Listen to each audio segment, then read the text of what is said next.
And we're live. And we are here. I got a face for radio. Yeah.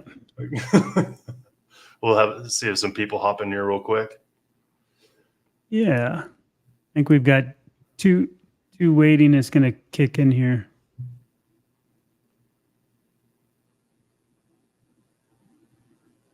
All right. Well, I'm super excited. We've got Chad from Minimalist Carnivore, and I'm Aaron from the Kilby Life, and we're going to be talking about carnivore stuff. What else did you have on the list?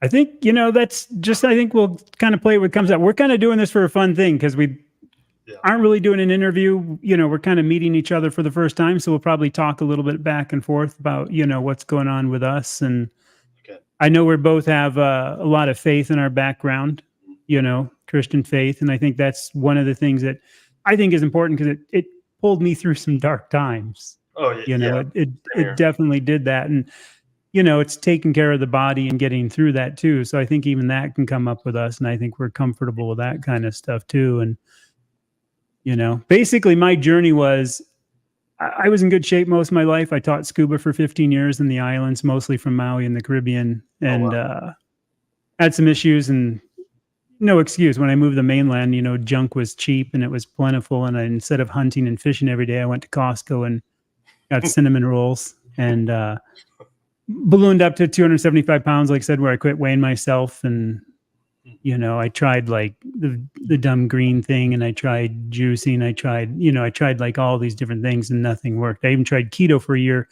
Didn't really budge because I had too many like, oh, I can still have teriyaki chicken, but it's keto teriyaki chicken. I can still have barbecue sauce, but it's keto barbecue sauce. And I never changed those old habits and stuff. And then when I got into carnivore, it just, turned away. And that was 3.5 years ago I got into carnivore. And like I said, I'm back down to basically 175 to 180 pounds. That's awesome. So that's my quick story. What's yours kind of for your journey to get into your... Well, I mean, I've been dieting on and off for years, 5-6 years. And I just tried to get off the carbs and did a lot of keto. And it just never worked for me. There was too many different things I can eat, and I'd get hungry and just like give up because I was starving to death. And I got up to, the highest I saw was 277 pounds. And I was in a situation where I went to the doctor and they're like, oh, you have type 2 diabetes. And I'm like, okay. They're like, what do we do? It's like, we'll take this medication. I'm like, okay, I'm going to go home. I'm going to talk to my wife about it. But I hopped online, and within 5 minutes, I saw that type 2 diabetes was reversible. It popped up like, is it reversible? And it's reversible. And I'm like, why wouldn't my doctor tell me it's reversible? Which just really got me going because I was frustrated that they wouldn't tell me it's reversible. And so that's what kicked me down the road to doing a bunch of research on diets. And I was like, well, I know low carb is good. So if I'm going to go low carb, I'm going to go zero carb. Okay, what's the zero carb diet? Oh, it's called the carnivore diet. Well, crap, people can eat just meat and live? Yes, you can. You can. And so that's what got me going. And then I just started seeing results. And literally this morning, I was watching a video from about 50 some days in. I was just watching a video of myself, and I was like, I feel so much better. I can't believe how much better I feel. And like looking back at that, this morning, I was like, I forgot how excited I was because I'm, a year and a half in now. I was so excited because it was so drastic, the changes within like 50 some days. My energy level, the way I can think, depression and, fog and, the snoring went away right away. But it was like, I was reminded this morning of how quickly I felt better because, being on it for a year and a half now, you kind of forget how much better you are. Yeah. I watched some of your video stuff, just, curious. And I know you worked out a lot, like in the beginning. I mean, you were like busting yourself in the gym. It looked like, I think everyone just gives me more credit than, or at least you're recording some good, like it. I was doing lats behind my head, and people are like, you're going to kill yourself. You're going to like, I didn't even know what I was doing. I just had a weight thing. I was like, I'm going to try it. And was that also, you think, to hurry it? I was actually working out before I started my diet just because Okay. it's the right thing to do. And doing a physical labor job, I was like, well, if I try to lift a little bit, but Hmm. people would be like, "Oh, do you lift weights?" I'm like, "No." And then I got it, Yeah. and I started just off and on, but I kept giving up. I do it for a month, give up for a year, and so it wasn't consistent. But when I got on the diet, I was like, I took all that rage and the irritation and all the stuff I was learning and just the motivation. I started doing a few days a week, but now I work 5 days a week. So you gonna ever get back into it kind of more, or are you gonna What do you mean? The like work? working out more, or just Oh, I like work keep out. it I kind work of? out. But I mean, what you're doing now, you're not gonna pump it up more, or try to like do anything. Just it's a more I guess maybe to say more maintenance and just keeping healthy and. No, I'm pumping it up because I got my weight gym, and I told myself like I'm not going to join a gym, which is time wise is tough. But I was like, I'm not gonna do it until I max out this gym. But last week I was able to finally bench press the whole stack on my weight bench. Nice. No, I thought I was going to die, and I could only do it a couple times, but I reached that goal, so I know I'm getting stronger, which is awesome. Do I have to? No, but I feel like it's good for me. It's a good outlet for me. It stretches me, and gaining some mass, I think, is helping me in the long run. You know, Oh, that's cool. Because I know, like I said, I'm going to start, working out, but kind of, I used to ride bicycles a lot. Like I was a hardcore roadie. Like, when I was younger, we're talking like in the summertime, 400 miles a week oh kind of wow, riding. And I'll never get back into that, but I want to get back into riding quite a bit on mountain bikes and, maybe some gravel and stuff like that. So for me, it's kind of like, as I say, getting my legs back under me. And I love hiking. Want to do more backpacking with one of my boys is 14. My only one boy is 14. I have a daughter 19. But okay, to go camping with him, and I think I just want to start doing stuff that relates to that for that kind of working out. Rucking, on hard trails, getting used to a load. Because I've never been a gym guy. I just don't like lifting blank weights. So I kind of, like you, I'd never want to join a gym because the 20 minutes it would take me to prep and drive there and park and get out and then do that same back, I could be done. yeah. So I've never been a gym guy. Like I haven't worked out until like the last year or so. I've always thought about it. I thought it would be a good idea, but I just never did it. I Yeah. did run on and off, but I hate running. It's like I'm horrible at it. I feel like I'm too big to do it. Like my heart just beats like crazy. But now that I've got further into it, I'm starting to enjoy it a little bit more than I expected to. And then when it comes to running, if I'm just sprinting now. I'll do walks with sprints, and I find that I actually enjoy that over What's running. the carnivore guy's name? The doctor, I think he's from Canada. He does all the scans. Like he talks about the TOFI people and he does all the Uh, scans. yeah, I just You know what I'm watched talking about? He's the like one. 50, 55, something like that. And Yeah, he always talks about sprinting being a huge thing. And I can't think of his name right I now. forget. He's the guy. O'Mara or something. I think it's like O'Mara or something like that. Sean Maybe, O'Mara or something, maybe. I know who you're talking about. I'm not sure it's O'Mara, but there was a guy just who's really into the. I can't think of the word now. The MRI scans. The MRI scans. Yeah. And he always shows the slices and talks about Yeah, people and that's not doing that's stuff. O'Mara. That's a different guy. Okay. I I literally couldn't just remember that saved one of name. his videos. Because he's a huge sprinting guy. He's a really huge, Mhm. let's go sprinting. And he thinks that's a big thing, which I can see. I have a lot of bad knees because I had a couple accidents, I've had surgery on one knee and the other knee got broken in 3 places and stuff like that. So I have a hard time So I running. would say But the bicycling's fine and hiking's fine. Yeah, I would say don't risk don't risk it. No. And I think if I did it on a hill, I might be okay because I know there's like this thing about like, what is it, like knees over feet or something running? Like if you don't get that forward thing, it's less stressful on the knees. Yeah, I've Sean kind of O'Mara, somebody's saying Sean O'Mara. learned. Is it okay? You were right then. Yeah, Yeah, Sean O'Mara, MD. Yep, I just pulled he it was up. just on with Barry. Yeah, Yep. Yeah. he's a cool guy to watch. It's interesting to watch his story and see, I think all of us have just gone through these radical transformations when you think about before and after. Well, it's interesting. I always tell people, it's like, do you have to exercise? No, it's 80% diet, 20% exercise. Yeah.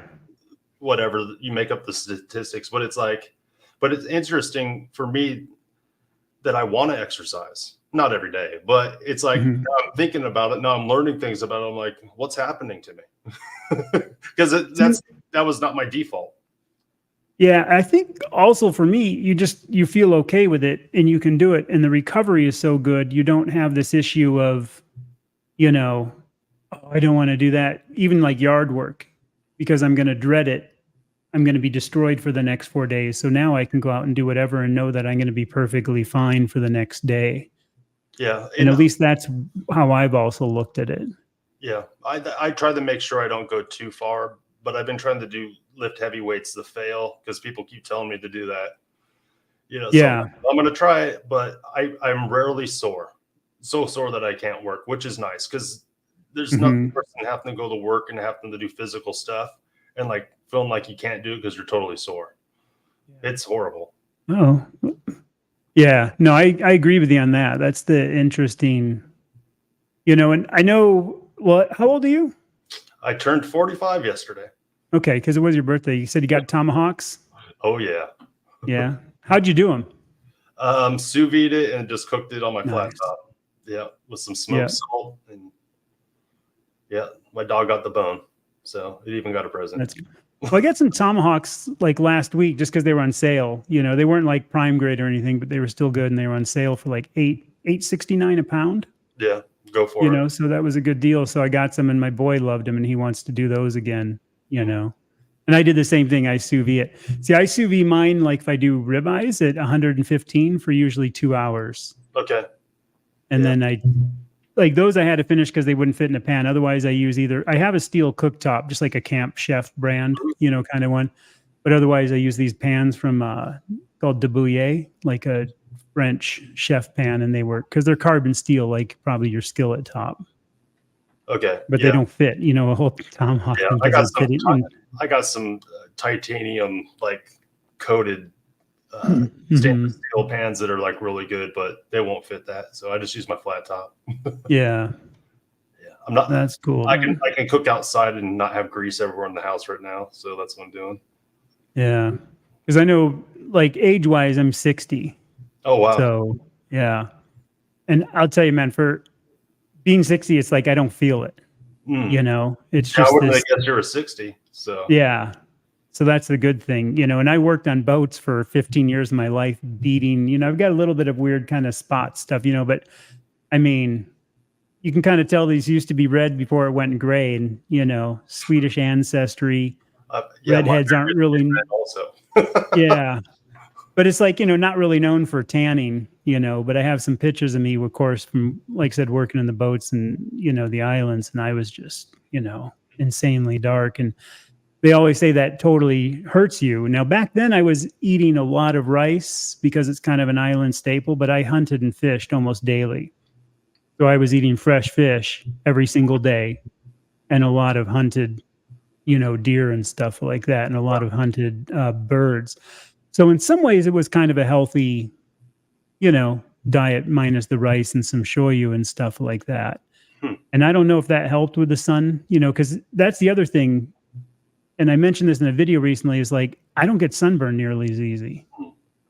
I'm much more tolerant to the sun. And I've noticed I'm much more tolerant to the heat differences. Because here in Arizona, where I'm at in Phoenix, it's been, stifling hot. And now, over the last couple of years, it's like it's still hot, but I can tolerate it much better. I don't know if you've ever found that yet, or.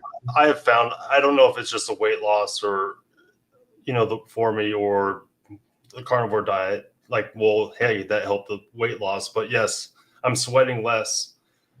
Kind of like when I was like in my early 20s, I'd be at work and you get these older guys in there, they do like 3 things. They're dripping sweat and they're dying. I'm like, I'm not even sweating at all. And so I sweat way less than I used to.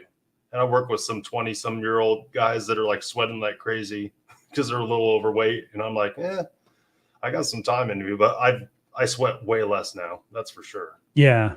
And Me too. And I always sunburn wise, like I still like get sunburn, but not like I haven't had maybe any not as pain. bad. Yeah. Does it recover any quicker, do you think, or is it kind of the same recovery? I can't remember. Well, I would have to go back in my videos. Like it was probably the last And time see. last summer sometime is the last time I got a sunburn that actually hurt. Right now my face is just turning red because it's 100 degrees in my garage, but Oh, I turned my fan off. yeah. That's the tough one. I know we had our air conditioner. I'm looking at the temp. It's like 105 outside right now. But we had both our air conditioners. We had a heat wave coming through Arizona, and it was 113 for like 2 weeks. And both the air conditioners in the house broke. Yeah. And kind of working, but our house is like 86 degrees for like a week and a half. And it's just, that's hot Yeah. in a house. Hard to sleep. Yeah, and trying to sleep. And so I know that feeling probably from the garage.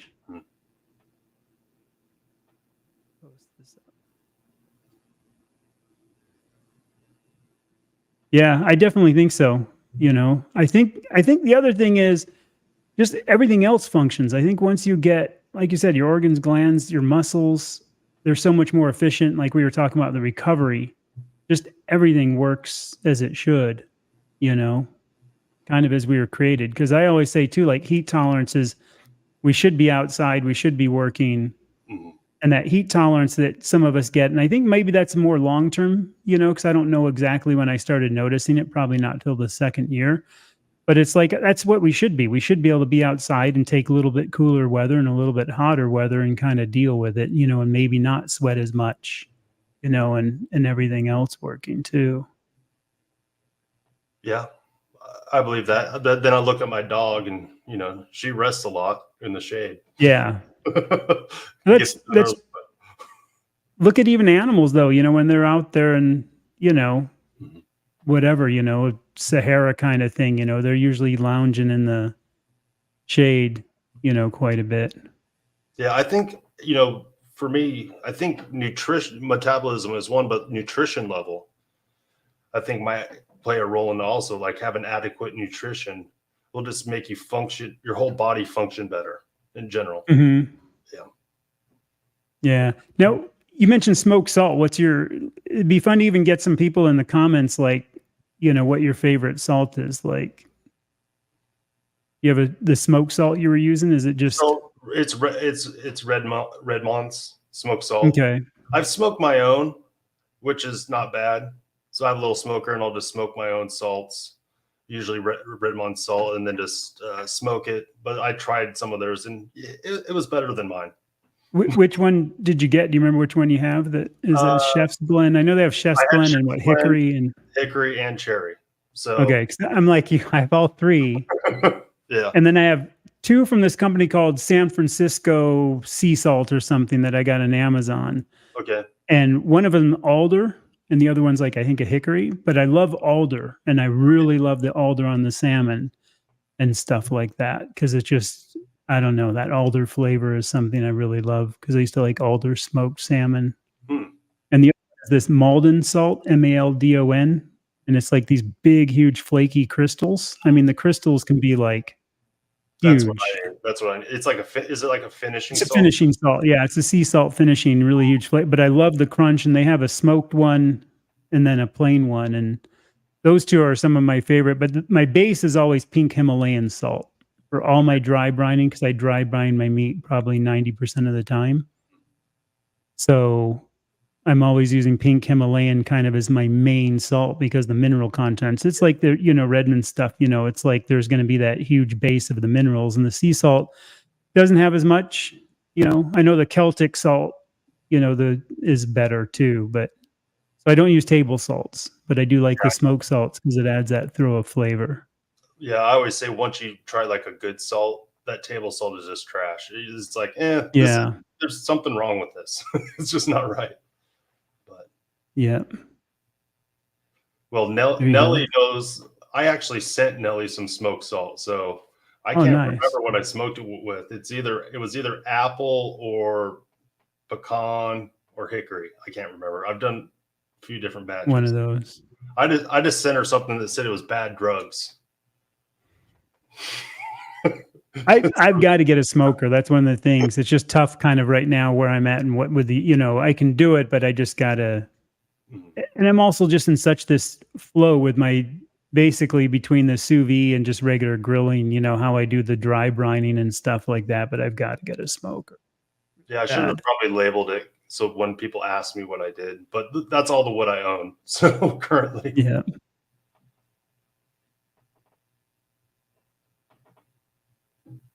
Post this up too. Yeah. Smoked alderwood seasonal Caravelle Gourmet. See, I think I'll have to look for that one too. Mine was like another one. It was from Amazon, but I love the alderwood. Yeah. Have you ever had alderwood stuff? I have not. What's happening now is people are costing me money because I'm gonna have to buy it and try it. My mouth is watering, and I just ate dinner. do you eat salmon? Yeah, I'll eat salmon. Yeah. Alderwood on salmon. It's like, because in the Northwest, I went to like school in the Northwest area, in Puget Sound area. Yeah, I grew up out west there. Yeah. Okay, so like all of it up there is like, alderwood smoking and everything else. And we had a meat house near us and they used to do alderwood too. And I just love that flavor. Most of the time in the islands, we have a mesquite and we call it cave. And I'm used to that mesquite flavor, but we always did things that were very short, like 1 or 2 hours. So it was a lot of birds and a lot of fish. And I know that a lot of people don't like the mesquite flavor because it's so strong if you long cook meats. But, everything again that we did was, short cook. And I love that. You know how those memories come back of a certain flavor that you have? Yeah. And I think that's the biggest reason too, that I like that. The alder is a big memory and the cave is a big memory. That'll be interesting if I try alderwood and then I'm like, oh, I've tasted this before. See if any memories come back. Yeah. Especially on the fish though. Wow. That's awesome. That's awesome. Yeah. 100 days in for that. That's really good. That's and now that's cranking. You can't go back. Yeah. Yeah. That's got to be a good feeling in that. I'd reckon too, you can probably type, I'm sure you've had, just better feeling overall. Hopefully the joints are starting to feel better and your sleep's better and everything else. By 100 days, around 70 days really for me is I was like, oh man, I had this like morning period where I was like, I'm going to have to do this diet for much longer than I thought I was going to have to because I'm feeling so much better and I was having real changes. It was about that time I was like, man, this is working. I'm like, oh crap, I'm going to have to continue. I can't just quit this because then I would just gain the weight back. Yeah. Get sick again. So I'm like, yeah, it was awesome. And it was rough, but I knew I couldn't go back. Yeah. Now, do you think you're going to stick with this or like, can you see any foreseeable change in the future?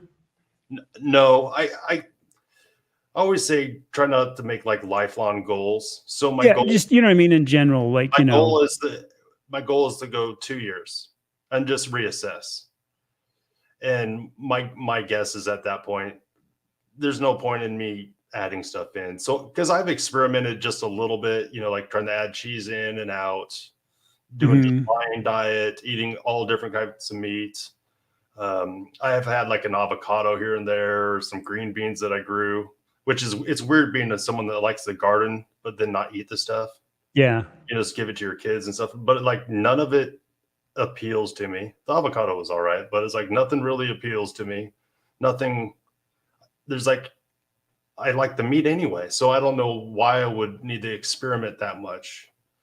And so we'll see what happens.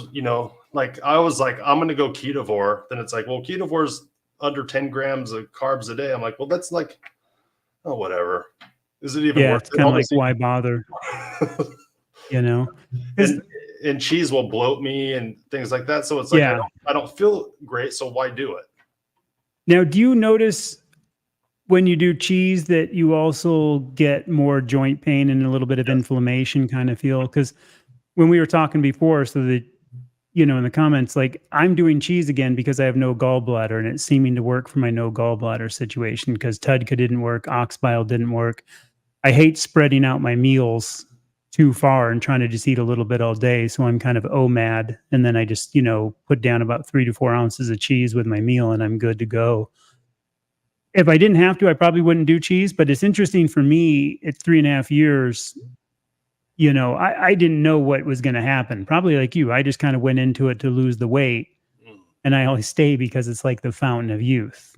I have no, and I've actually gotten less and less. Like I used to love getting like, I'd do flank steak, I'd do tri-tip, I'd do hanger steak, I would do, you know what I mean, all these different cuts all the time and look whatever's on sale sometimes and go, oh, that'll be fun. I'll try that, And now I'm really down to just like chuck and ribeye. My boy loves flap, so I'll have some flap meat once in a while. And if there's something on sale and it's a good deal, then it's just, might as well get it because it's on sale and a, good buy. But I really don't do much. I still like burgers once in a while, but I'm not really, and it is funny how just naturally I found myself getting narrower and narrower. Really I'm just lying with a little bit of cheese only for that gallbladder issue. And about maybe four weeks ago, so maybe a month ago, I actually cut out butter just to see what would happen. And that was another thing to test my gallbladder. I just wanted to take it out and do the cheese to see, kind of, if you're like me, you know what I mean? You got to test these things to know. Yeah. And then when I took it out, it's like, I didn't miss it. It was a weird, you know what I mean? I thought, oh, I'm going to miss this. And it was just this kind of like, it's absent and there's no big deal. And I did that with coffee. I quit coffee my second year in. Okay. And everybody who's tried to quit coffee knows what that's like. It's near impossible. And I do urge people to try to quit just to see what happens, year 1, year 2, year 3. And typical withdrawals, headaches that, I've had every time I've quit. And at 2 years I quit and it was just done. And I laugh because it's the strangest thing if you're a coffee drinker to quit and have no withdrawals, no headache, no nothing. And it just went away. And I instantly felt better within the week. Like that week, I just had this whole new plateau of better sleep, more consistent energy, and everything else. And then about 3 months in, I said, okay, for 3 days, I'm going to have coffee every morning just to see, again, test it, how it feels. Totally affected me. The first time I had it, and I was just like, oh man, it really hit my gut. And I had that, that definite surge of the caffeine. And then I noticed I kind of had that roller coaster, where the caffeine picked me up. But then when I went down past, my normal.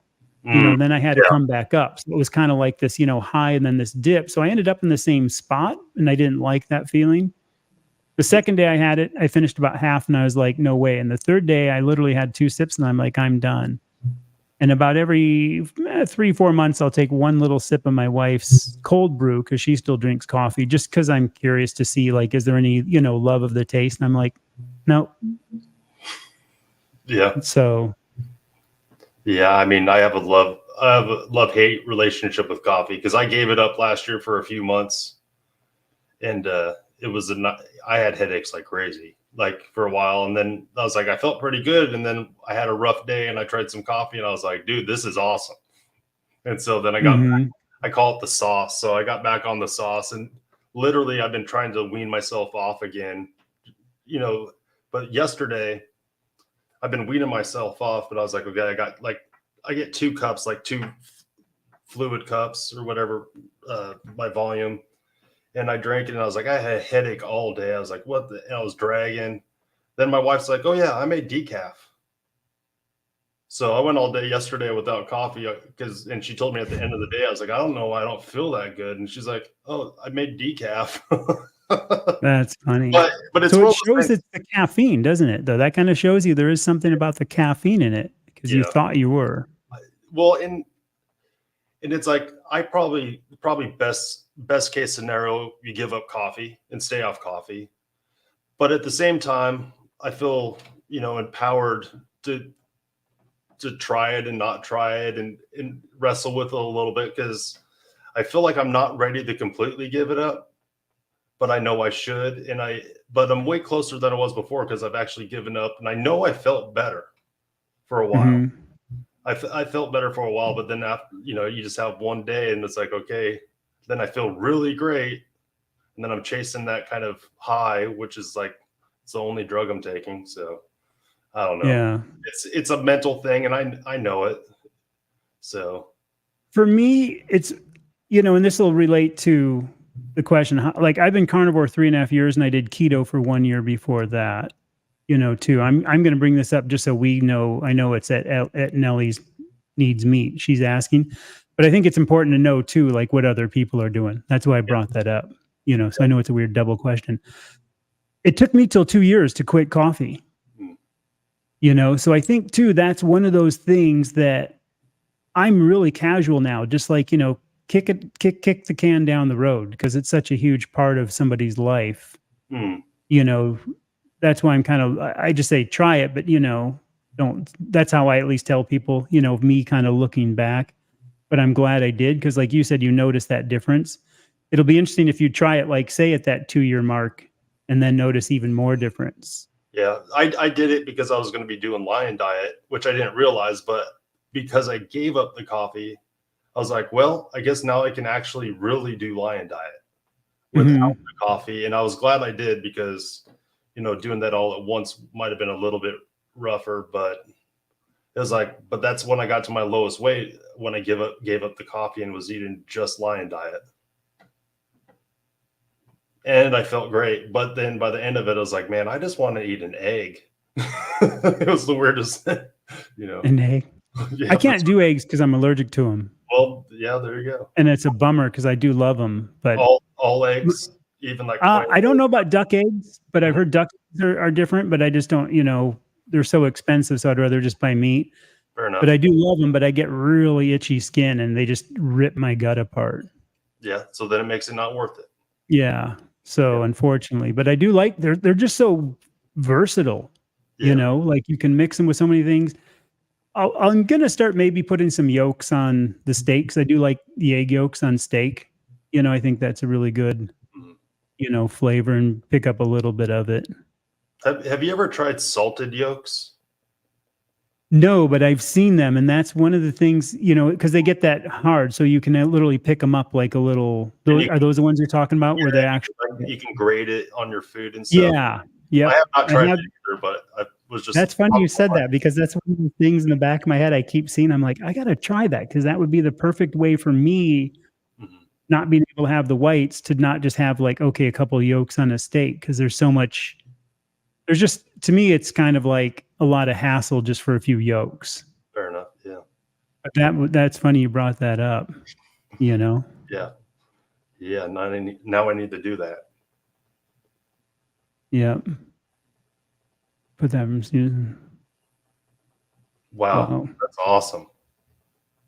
I mean, that's a big deal. How long? Now, I know I've seen your stuff posting before. You said you still need to lose 100 pounds in there. And it's like stalling to see much better. I can feel. I'm reading some past comment from her.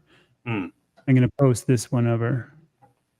So she started keto and then the carnivore. That's awesome. It is funny how it's just a change of diet is so radical. I laugh because it's just, the wool has been pulled over our eyes for so long. 100%. And yeah, again, it's like you're losing weight, but you're also getting adequate nutrition.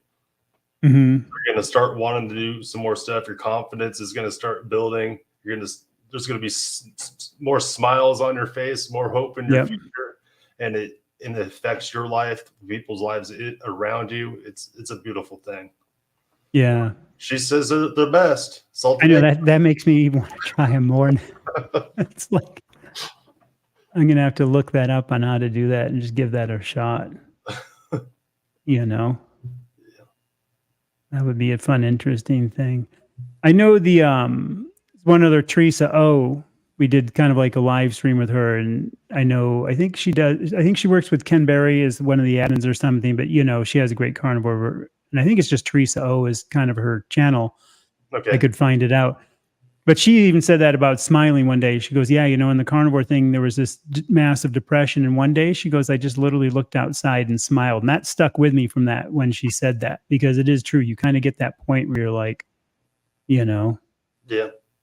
life is okay. Yeah, I mean, it really, well, as like a Christian man, like when I started getting Hmm. even more hope because of my diet, it was a weird contrast to me because, you know, you know, back in my early 20s and stuff before I became a Christian, and then becoming a Christian, I was like overwhelmed by hope, you Yeah. know, like in infinite ways, with just so many ways. And then it was like, then I went on the diet and I started tasting hope essentially in a different way. And I was like, Hmm. oh, this is, I was caught off guard by it because I thought hope was just mostly a spiritual thing or some like empty word that people just throw out because they're hoping for something. But I was like, oh no, I got more hope in my life to when like I can see myself like playing with my kids harder and Yeah. longer in the future. And I was like, no, there's actually hope in that diet. And so that really helped me mentally. Yeah. I wasn't expecting. It felt like a gift. Now, did you go through much depression when you Um, were overweight and kind of wanting to get yeah, back in shape? Or yeah, I've struggled with depression essentially my whole life, and so that was, I self medicated for many years.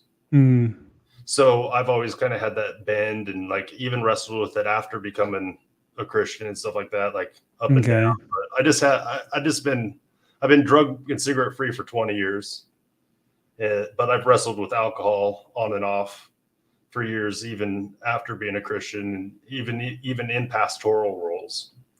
And so, um, but God has really helped me through that kind of stuff. And it's just one of those things I ran to for some reason.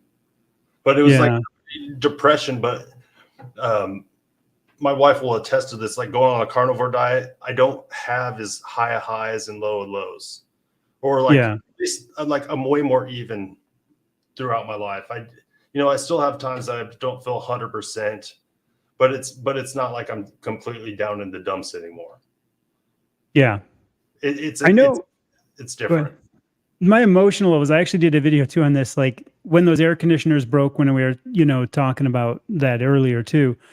We had both our air conditioners break, and we had a big storm here in Arizona. And as my wife was driving, a tree fell on the car with her and my daughter in it. Mm, Which is obviously a horrifying thing to get a call, and like, oh, and you could, and I was totally worried, but I did have this calmness. And I know before carnivore, I would have been like, freaking out kind of bad. So I think to me, it's brought that even keel, mm. kind of thing. My depression was just I hated myself, and like I said, I was surrounded with love. I love my family. My family loved me. I liked my friends. I was still happy on outward appearance. You would never know it.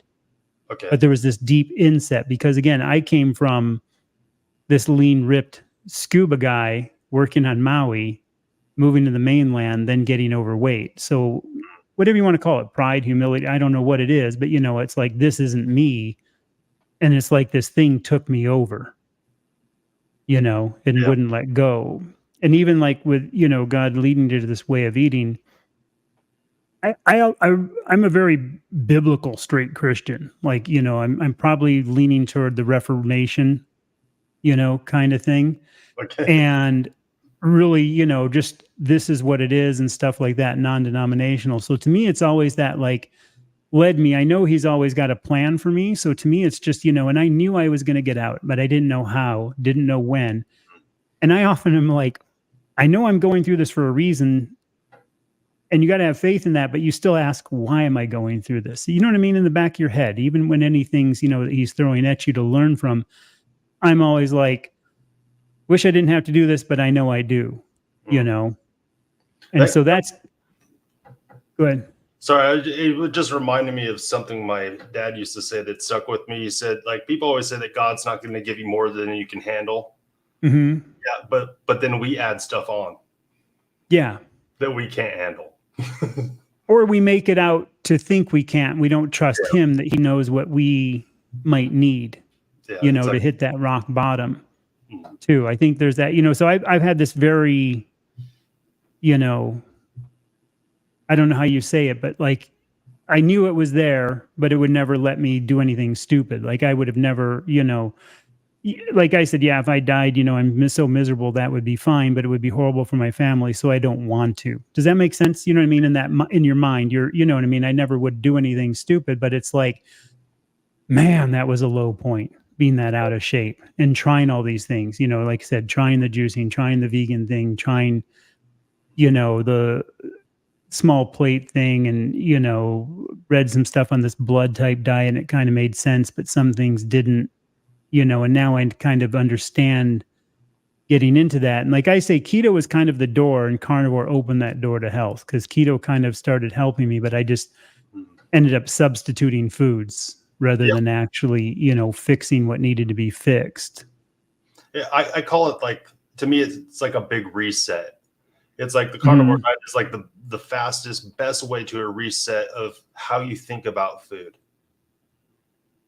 and how you look at food. And it's like down to the basics, and it's like kill and eat, Peter. God gave us meat to eat for a reason. It's the show us that something has to die for us to live now, and if we want to make it to heaven.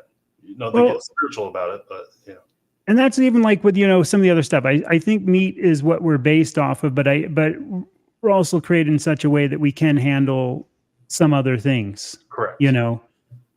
Be it fruit or some vegetables and things. And again, if we're, domain over this world, that makes sense, from the plants. And obviously it was told we're going to have a hard time tilling the soil and pulling things from it.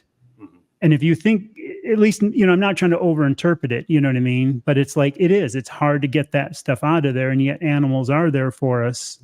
We still have to hunt them and do things, but that is there as the base. And, some of this stuff is going to be hard. So at least too, there's those options. If the hunting isn't good, you can fall back on this. And that's kind of too how I view it, from that aspect. Yeah.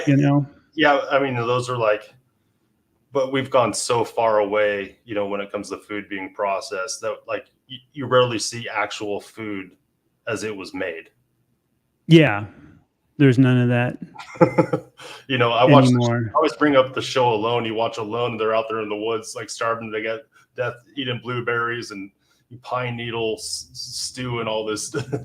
Yeah. It's like, they're like, if I can just get an animal with fat, I'll live. Mm-hmm. Yeah. Well, that's because that's real. That's what people would be doing. They would be going for the meat so they could sustain themselves, or the fish, and they can gather some stuff, but it's going to be tough. Yeah. And when you look at those cave paintings and everything, like I always joke, you don't see them like making a salad, or you don't see them on the great broccoli harvest or something. It's like, it's just everything about it. And even like, you look at the Native Americans, the plains, when they mostly ate buffalo, and they were actually the tallest people in existence at that time on the earth. Wow. And it's like they were in insane shape. You look at the early Pacific Islanders, all the way from the Hawaiian Islands down through Tonga, even down into, other areas. And they were all lean and ripped. They were not like they are today. Same thing, anywhere else you look at it. There was a great show I watched on the Aboriginal people of Australia, when they got them back to eating the way they did. And most of them, really started losing weight and getting better, eating kangaroo and some like iguana and some other stuff. And they did eat some of the like roots. I forgot what root there was. Yeah. It's side dishes. It's not just. It's in addition to, yeah. And see, I never had the struggle with alcohol, luckily, or smoking or drugs or anything like that. I just, we would jump off like stupid high cliffs and stuff in the islands. I never got much up over 70, but we were hitting like cliffs in the 70-foot range all the time, which is a pretty good jump. And 55, 65, and there's usually a couple girls around. So yeah, and we would just do it for fun. And we would do some into like shallow water just to kind of see. We'd try to time. We had one that was about 25 feet, and we'd time it. So you're either going to land in 3 feet of water or 8 feet of water as the waves coming in. So it was always a fun thing to mess. And when you mess up, you feel it. You know what I mean? Because you're hitting lava rock, and it was like pretty brutal. Yeah, just thinking about it makes me cringe. Yeah. But that's what you do when you're in your 20s and 30s, and I'm not 50, Ricky. Leave me alone. But when I am 50, I'll be in good shape. That's my goal. Yeah. That is for sure. It's one of those things too, like I said, for the people in the comments, I don't know, some of you probably know me, but like I'm 60 years old and I don't feel it anymore. Mm. And appearance wise, it's interesting because my skin's gotten better for long-term carnivore, 3.5 years. My skin's gotten way better. Like all the skin tags have disappeared, because I did get those when I gained a lot of weight. But I'm also taking better care of myself. You know what I mean? You just feel better about yourself, and I don't know, just general, it's not like I didn't shower before, but it's just like I care what I shave with now. Like I'm kind of into like older fashioned razors with a brush and, hard soap, because I don't want to put goo on my face. I don't want to put lotion that's not healthy on me. I don't want to use suntan. So that's what I mean by, you know what I mean? Yeah. So like Thinking about what goes on me as well as in me. Yeah, protecting your investment. Yeah. In a way, yeah. Yep. Trying to look through the questions here, see if I can. Got to get used to this. Yeah, they just keep going. You gotta watch out for Ricky and Nelly. Yeah.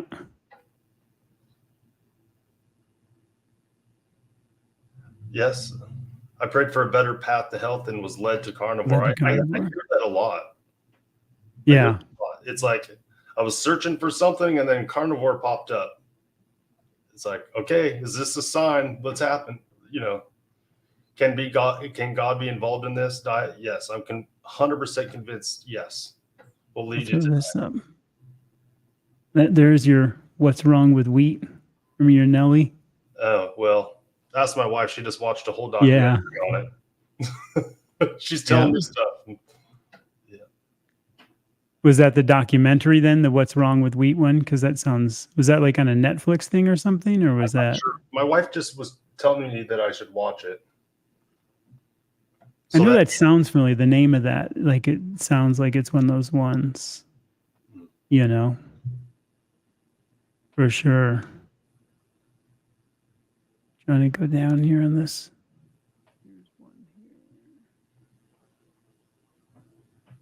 Do you think dopamine is released to receive a reward or released after you receive something pleasurable? From what I understand, it's always a trigger mechanism. So something will trigger that to release, So I think that's the same thing with sugars. I'm not a scientist, don't even try to play one. But I know that artificial sweeteners will actually, your body, even though your body will react to them differently, the trigger mechanism is the same.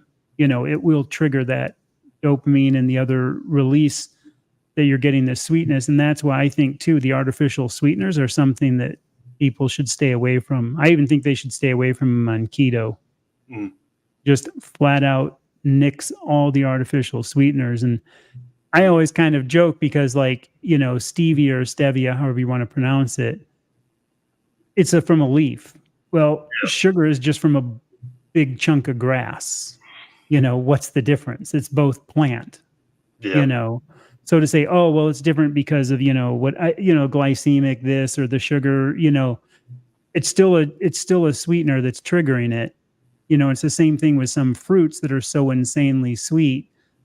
And that's why with people that do like the keto or stuff, I say, it's probably better to nix, the super high sugar stuff and stick to like the berries, blueberries, strawberries, raspberries. Enjoy some of those just to get away from all that sugar. Yeah. And hi, Ron, from Overcoming Carbs. He was on nearly. But yeah, I mean, I think the dopamine's released before and during, when you could think about a reward and it released dopamine.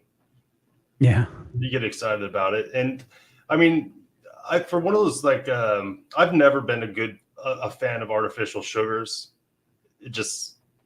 In general, even before I was on this diet, but it's like for some people, like I've never been a big sugar addict. I like carbs. So sweet tasting stuff never really triggered me, but it triggers some other people and it affects them greatly. But for me, it was always the carbs. The I bread, think, which is just sugar, but it wasn't the sweet taste that got to me. yeah, I think for me, a lot of times I always call them carriers. Like I love teriyaki chicken, but I think I loved it because it was a great carrier for teriyaki sauce. Yeah, which is sugar. Cinnamon rolls, yeah. And like cinnamon rolls were really about the cinnamon, but they had sugar. So that was like, you know what I mean? That kind of, I don't know which way it went, but I was a carb person. Like I would rather have like when I was overweight, crunchy French bread that's really fresh and warm with a bunch of butter on it Yeah, than a cinnamon roll.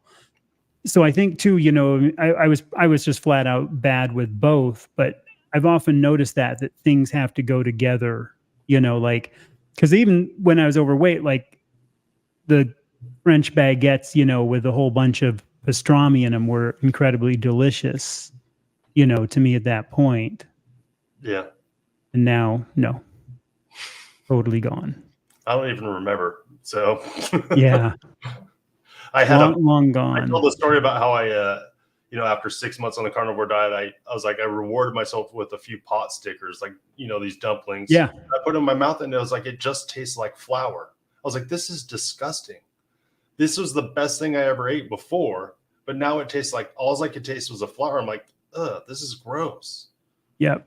I had a couple feeling, I'd have test bites of once in a while with my kids' stuff, my first year and a half or so. And I just quickly found it's not even worth testing it. Anything enriched or fortified, in my opinion, that tells you all you need to know.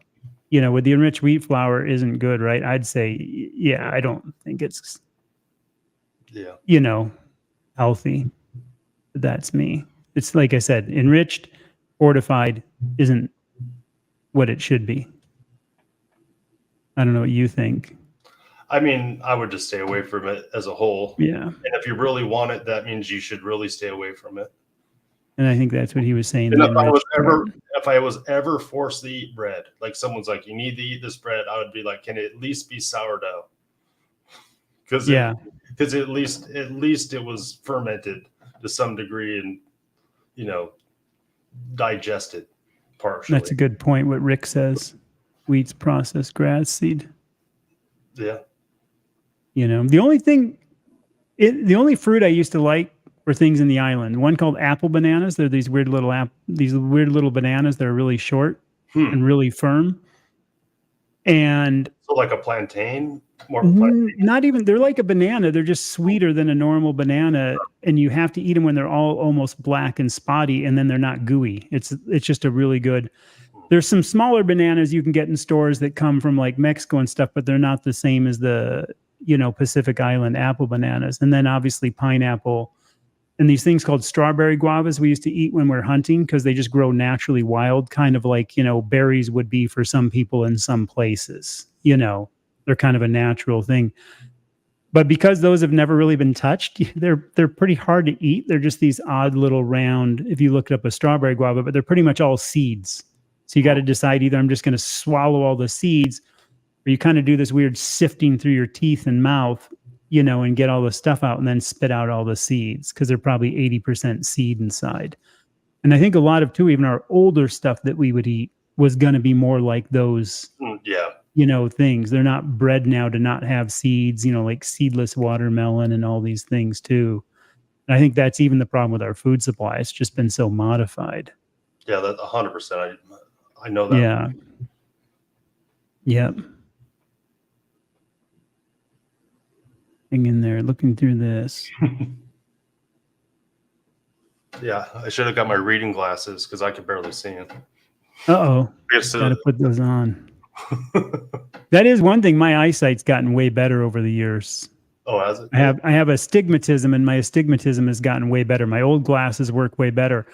But the reader part of, being 60, whatever, hasn't changed. I still need a set magnification. I can see close up pretty well, but I'm wearing my contacts, so now I can't. Oh, okay. Yeah. Here's an interesting, the keto cheesecake thing. Yeah. Now, here's a thought I have sometimes, and this is just me. I don't mind people eating stuff. I don't like trying to make alternates to things. I'd rather just kind of avoid it. But I know a lot of people too do that thing where you take cream cheese and an egg, and you kind of mix like 1 ounce cream cheese to 1 egg. So you could take like 4 ounces of cream cheese, 4 eggs, mix it together, Yeah. and then you can make like pancakes. Have you ever done that? I don't do it, but my wife does it. So you're familiar with it then? Yes. Definitely. Yeah. Because there's definitely a lot of stuff like that. There's again the eggs. They're just so versatile, if people want to do something like that. But I do think that's a better way to do something, to have like keto cheesecake if somebody, does want to binge back on something than jumping fully back to regular cheesecake. I mean, when it comes to that, sure. Like, but I would just never trust anything at the store that says keto ever. No. So, And especially all the new packaged ketos, when you pick them up and they're like, oh, cane sugar's in there. I always laugh at that. Like, okay. yeah. So in my mind, like best case scenario, you own the cow, you feed your cow, you milk your cow, you make your cheese, Yeah. you do the whole process yourself. And then, you're feeling pretty good about and confident about what it is. Like I raise quail, so Okay. I eat quail eggs, and it's like, I know I raised them. It makes me feel good about it. There's a confidence in that. And, and then, I value it too. How many quail eggs, or how many quail do you have, and how do they lay? I'm not sure. I just hatched out another 50, but I have probably about 14, 15 hens right now. And so I get 14, 15 eggs a day. Okay. So probably about 5 or 6 regular chicken eggs worth. So is that just for you, or is the wife like them, the kids, or? We just save them up, and you could put them on your counter, and we just save them and use them when we Save need them up. Yeah.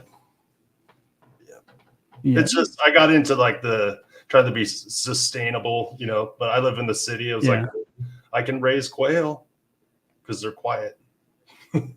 Yeah. I know Rick was saying that about the apple bananas. The ones I've had from Florida are not like the Pacific ones. Even though they're the same, they're still a different. I don't know if it's how they, how different they are, but I know they're different, because I know the ones you can get like from Mexico or the ones from there are good, but they're different. But again, haven't eaten those in years. No desire to go back. We have a thing here in Ohio called a pawpaw tree that will have like these little round fruits that smell just like bananas. Huh. It's weird. I've tasted a little bit. It was like a starchy banana. Yeah. So I know they used to original. fry bananas a lot.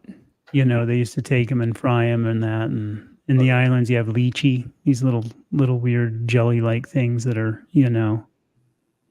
I think it's what you knew or what you know when you had them, more than anything. Yeah. There you go. You already know that.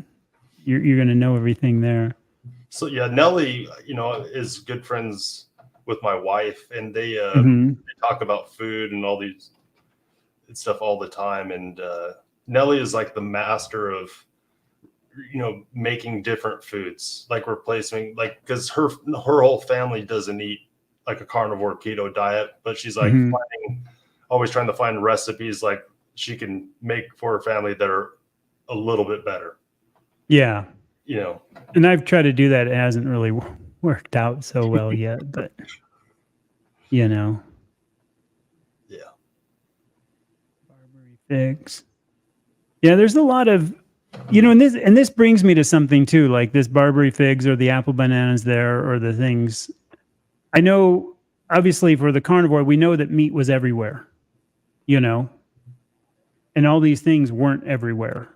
And obviously, yeah, and they're different. And a lot of these things, like I said, like those strawberry guavas that never got anywhere, are just gnarly to eat, but they're there when you're hunting because they're left over, from kind of, whatever time.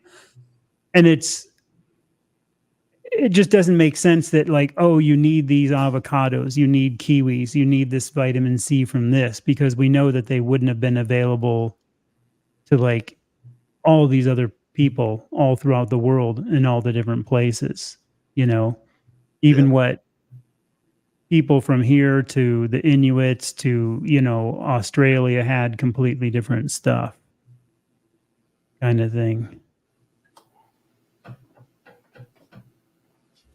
Love cream cheese, but no dairy this month. Oh, with Kip. Yeah. Here we go with the sea lion diet. I wish I would have thought of that. Yeah. That's a pretty good one though. Kip and I were talking a bunch about cheese the other night. You're not cheese, but salt, when we were talking about the salt, because he's so into his smoking and stuff like that. But yeah, and like I said, I almost lived on fish and rice for like years. I don't like shellfish and I don't like crustaceans. Okay. That's the one interesting thing. I tend to like, like blue pelagic fish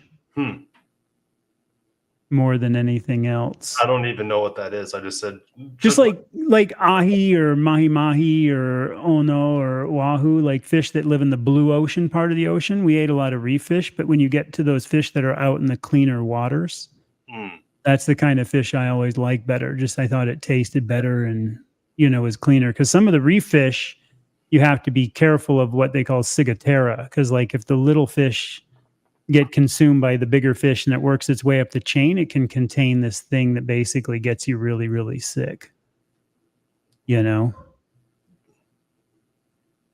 That's the one thing. So much food is processed with sugar nowadays. Even Morton's, I didn't know that Morton's had sugar in it now. I know they have a lot of junk how they bleach it. When I watched the thing on the process of the bleaching, it was pretty scary.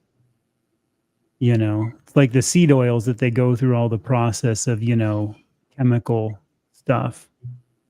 Yeah, I'm literally trying to Google that right now because I've never heard of Morton salt, Ida salt having sugar in it. Yeah. I'll have to look into that.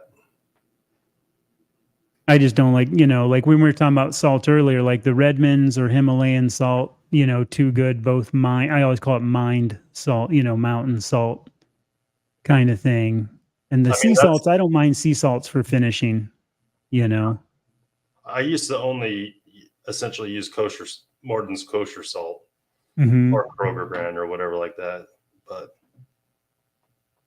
what's the details of the sea lion diet? I heard about it for the first time today. Carnivore Kip and Barbecue kind of coined it, and it's just basically like a lion diet with some fish.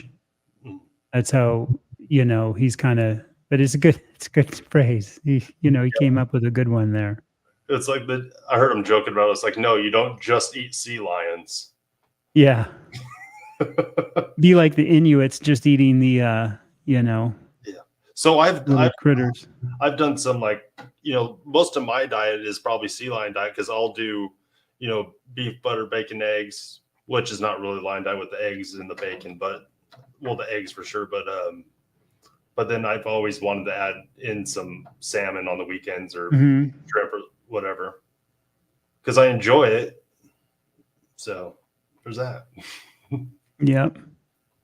Yeah. Like I said, I don't ever deny that, some plant stuff was used in the past, but like I know from history that it just, it was more of an extra kind of thing. Because like, especially ocean water, with the seaweeds and stuff that they would get. But a lot of times it was, like even you look at a lot of the Asian, like in Japan, nori, it's always used as a wrap. It's used as a wrap to hold something together. So it's always this it's almost like seasoning, That's how I knew it. And especially in the Hawaiian Islands, like, you would have all this stuff that was basically, again, like seasoning, furikake is a good example. There's a thing called furikake, and it's like a shaker thing. And it's just like, kind of Mr. Dash, if you will, but it's seaweed and stuff. And in the islands, you get furikake popcorn at the theaters. So it's like popcorn with seaweed shaken on it. So I think there's some of that stuff, but I do think it's still definitely, a side accompaniment and not ever meant as a mainstay. But that's, we really don't know, but history kind of shows that. And I think cave paintings show that. And I think the history of what we have around things show that. So there was definitely some of that going on. Yeah, I mean, we also, we're way more comfortable these days. We work way less, or don't work as hard for our food, and don't travel as much, and there's a lot that goes into that stuff. That's a good question. There was necessity to take that one there first, and I'll. No, they don't do butter on lion. Yep. Get out all dairy. So that's kind of Wagyu fat. That's my favorite. Yeah, I use lard a lot. Like if I do I usually get whole loins, and then when I trim, I don't over trim it, but I trim some and save it up in the freezer till I get enough, and I just keep like 2 jars of lard all the time to cook with now since I've dropped butter. But I like it just as much. To me, it's just no difference. And like I said, I was kind of shocked I didn't miss butter at all. I still do the cheese, like I said, though, so I'm not totally lying. But I think it gets too silly when we're trying to draw lines, I mean, stuff like that. I guess my philosophy on it is always changing. I just want people to have control. I feel like there's so many people that are out of control on their diets. It's like, I want you to have control, and I want you to have a healthy way of looking at food and what food really is, and not let it have ownership on you, over you. And, obviously stay away from the processed foods and junk like that. But if you got some control and you can experiment, like you're saying, you gave up coffee, took a while, and you're experimenting with some cheese now. You have the power. It doesn't own you. Yeah. You own it. And it's only for that reason. I know why I'm doing it. I am doing it strictly because of the no gallbladder situation. And I know that hit that I take, I get more inflammation, and I pack on 4 pounds that stays there. And I don't know if some of that's water retention, just because, the way cheese can do that. But I don't care, because the flip side is my digestion and how I can absorb fats is just so much better. It's what it should be. I'm basically back to what I should be after doctors have ripped a part of my body out, kind of thing. So many salts add dextrose. Just reading that makes me angry. And that's too, because right above that, that's what he kind of corrected that up as dextrose, but that's sugar. I used to grow mushrooms in the same garage here, gourmet mushrooms, and I used dextrose in all the agar work I did. To grow the mycelium and stuff like that. Well, so a lot of times too, it's the anti-caking agents too you got to be watching out for in some of these, salts or seasonings and stuff like that I think. Somebody just said that Walmart iodized salt has sugar. Mm-hmm. I can believe it though, unfortunately. That's what shocks me, is like, once I really started this diet, did you really get more aware of reading the ingredients as you went through the stores? Like when I shop at Costco, I'm like, oh, bratwurst. You read it. Bummer. And I think, I could have the bratwurst from the Kirkland brand bratwurst, but I just kind of think, why do I want to ingest 3 grams of sugar when I don't need to? It's kind of like, why are they, I know it's for the flavor and whatever else to make it more appealable, but they're good the way they are. Yeah. Sorry. I thought you were No, that's okay. Go ahead. I was just saying, I started reading labels, and then it started making me cuss all the time. Yeah. And I was like, it's like, cause it's just frustrating, because it's hidden in there, and they're not forthright, in the market, and how they try to skew all the rules and stuff like that. It's like, oh man. Yeah.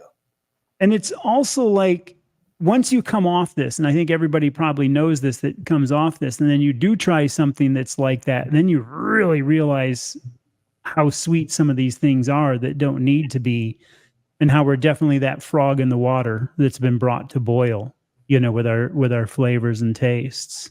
I was just having a discussion with my wife last night about, because we watched this like homesteading channel, and they're processing all their tomatoes, and they're making sauces and stuff like that. And it's like, okay, yeah, tomato sauce, that's great. But then the reality is it's not that great unless you have the sugar. and obviously some of the other like onions and garlic and basil and stuff like that will help. But really, you add that sugar, and that's what a lot of people, why they like the sauces, is because the sugar that's in the sauce. Mm-hmm. I know the groundwater salt. I've heard that, but I don't know too much about it. I know I did a video on Lewis and Clark that was interesting because they talked about fatty meat so much and how, like, when they would get buffalo that were lean, how they would just take the bone marrow and tongue and leave the rest. And they talked about making salt in various parts. And I'm having a feeling probably some of it was groundwater. And what's interesting is even going back to something like the salt, how some people don't really care if they have salt in this diet or not. And some people are like, oh, you've got to have it. And some people are like, I'm fine without it. Lewis, actually, I think it was Lewis, or was it Clark? Anyway, one of the two, it's in that video. Just it's funny when you hear these guys talk, oh, my buddy Clark, oh, my buddy Lewis, he could care less for salt one bit. The rest of the people loved it and they had it. But it is interesting that there's people doing it. And I know Dr. Chafee's always said that. I watched a video of him maybe about a week ago, 5 days ago, where he said, yeah, right now I'm not salting my meat. I'm doing it to taste. And my taste right now is that I'm not salting my meat. And I'm sure that'll change. But I know I go through quite a bit of variance of how much salt I put on. Because like we were talking earlier, I dry brine all my meats pretty much 90% of the time. So I'm putting on pink Himalayan as the base, the dry brine for 24 hours to 48 hours, depending on thickness in the fridge. And that absorbs, then the rest of it cooks off. But then I'm always finishing off with a little bit of salt. And sometimes it doesn't need any, and sometimes it needs, more than I think. And it is interesting that it's, because the other day I tend to cook too, like 2 or 3 chucks at a time, in the sous vide. Mm-hmm. And that way they're just ready, sitting there in the bag. And then I throw them back in the sous vide for an hour, heat them up, then go finish them in my pan or go finish them on the grill. And I always have leftovers. My way of eating is I always have leftovers in case I'm hungry for a second meal. I like OMAD, but I'll if I'm hungry, I'll eat. I don't have any reservation about just going, yeah, I'm hungry. And I had these leftovers that I'd had from the day before. And this was just like 2 days ago. And I went to, and it was so salty. And it was so funny. Just from that previous day, they were so salty the next day that I didn't even want to eat it almost. Interesting. That it changes that much that quick. Yeah, I don't know if you ever go through that, or I've experienced some days I can't get enough salt, and other days I'm like, I don't feel like I really need it that much. Yep. The tallow is great. Yep. And also in like I said, I'm into this, shaving as kind of a hobby, with double-edged safety razors. I just call them double-edged, but they're, like older fashioned, where you put the blade in. And tallow soaps are huge. There's a lot of really good soap makers that make like really good tallow soaps and stuff. And I've noticed my facial skin has gotten way better shaving, which is an odd thing with a double-edged razor over the cartridge ones and the canned goo and stuff. It is so much better. To me, it's carnivore for the face. It really is. It's a pretty wild. I had a man that I haven't seen for a while, a friend. He's like, "Oh, your skin looks nice." I'm like, "That's really awkward for you to say that." But hey, Chuck's here. Yeah. Now, have you had a beard just for fun? Have you had a beard all the time, or is that something? I try to keep a half beard at all times. I'm growing out a little bit for hunting season. I'll tell you this. This is a funny story because again, I taught diving. So I had a regular goatee, and I guess this is technically a Van Dyke. But when you wear a mask every day for a living, having hair there, it just, the mask is constantly kind of leaking a little bit. So it became to this. But I grew this because I was coming in from a dive and I had a Portuguese man of war wrap around my regulator, and it just got stuck on my face. And I couldn't get it off. It was just so stuck. And I was trying to take the regulator out and pull it off, but it was just so stuck, and it just left. It's healed fine, but it left so much scars. It just left me just totally ripped and red and scarred for like 6 or 8 months. Wow. And I couldn't shave because it was just too painful. So it grew out and I ended up liking it. I just thought, funny, weird little stories, how people get things. And must have been about 28, 29 when I did that. Wow. And it stuck, Always funny, I think, when you hear weird little, quirks about people and what they pick up. The origin story of your Van Dyke. Yep. but it works. Definitely changed a little bit. And that's the other thing about carnivore. My hair color has come back. I keep my hair super, super short. And whenever I shave it about once a week, I have a little pile of hair. And over the last few years, it's definitely gotten darker. But this hasn't changed at all. And I haven't had any hair growth. I don't know if you've noticed any change in your hair or anything. I feel like my hair, it hasn't got any grayer at least. I'm not 100% sure because sometimes I'm just skeptical if it's on my mind. But I got stuff on video, so I need to inspect it. Go back and yeah. Well, somebody in the comments said there was something, I forgot what it is now. If it's like the DNA chain strand of facial hair and your other hair isn't attached or something like that, which makes sense. Because I was like, I never knew why this didn't kind of change color a little bit, but the head did. And then somebody was like, oh, and it's like, okay, sure, sounds good. Might as well, I just know that it's a crown of glory, I guess. Yeah. Wisdom. Yeah. And this came because I used to actually have long hair too on the boats. It's funny because some of the pictures of me like way early on boats, I had this big, long, typical 1980s, 1990s surfer long, Yeah. And it just became such a mess, like in saltwater every day. Oh, yeah. Oh, and there's like, it just, it was just a matted mess all the time. And one day I just decided to take it all off and shave my head and, keep it down to that. Here's a little history for you. There's a couple things about the shaka. And actually, the one that's pretty well known, there was one about a radio announcer and stuff like that, but the other one that's almost all known, there was a guy who worked at the cane plant, and they used to run these, like in Hawaii, these like cane trains, and sometimes they would do them for tourists where people would ride the cane trains, and kind of see the plantations and stuff. Okay. He got his hands caught into the machine and smashed off his main fingers. But he was basically always waving to all the people and the tourists. So he was waving and he didn't have those hands. And he was just one of these awesome, friendly local guys that would wave. And that's how that whole thing came about. And that's what probably 90% of the accreditation is to him. The other one was from a radio announcer that lost his 3 fingers, but that one doesn't hold as much water. So there's your Hawaiian folklore for the day. That's cool. All these things. I'm learning new things today. Yeah. How is your time now? You got a little bit more time, or? Yeah, I'm good. Yeah. Okay.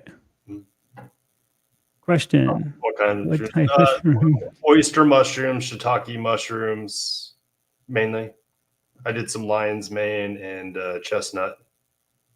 But it was a hobby for a while. I tried to start a mushroom business and no one bought anything, so it annoyed me.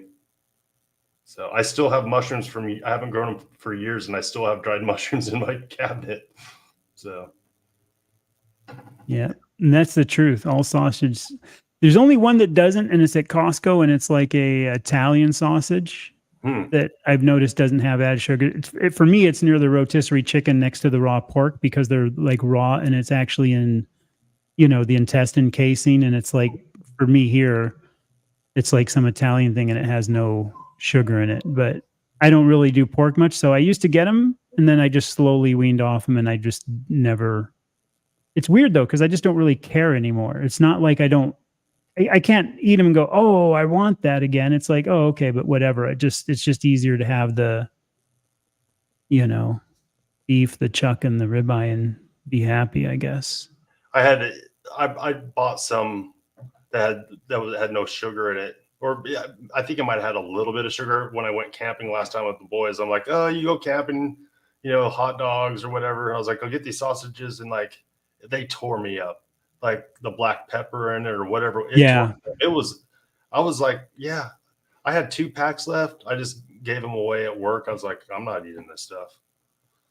Yeah, I'm like super sensitive now. So this makes me one thing I'd like to hear, even from some people in the comments, like, just to post it, what your favorite way of doing chuck is. I know mine.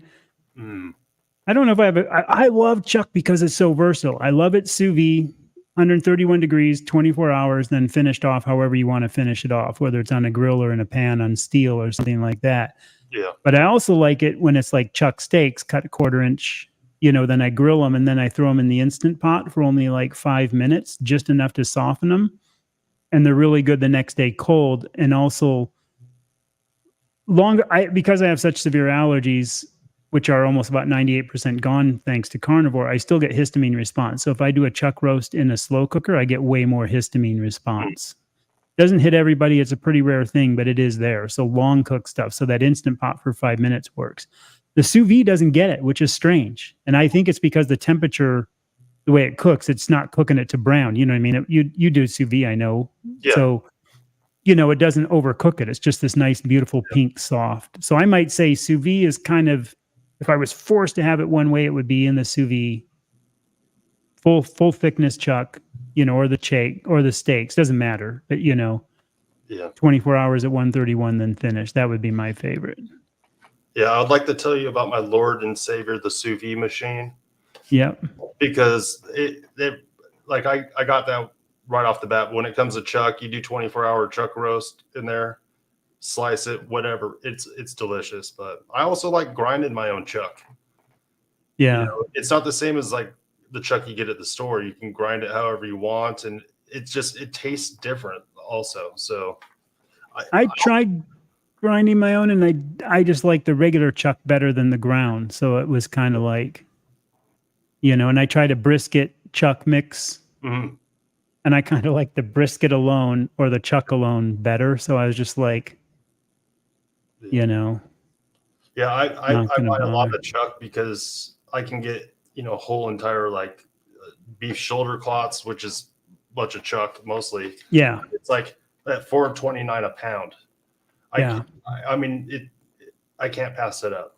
Well, and if you get it coming off, you know, if you get good at picking out chuck and you get it coming off where the ribeye is, it's, you know, you're getting an end chunk of the ribeye. And it's kind of like in ribeyes, when you see it and there's that one extra little round sometimes that you see, that's actually where the chuck other piece, you know, starts coming in.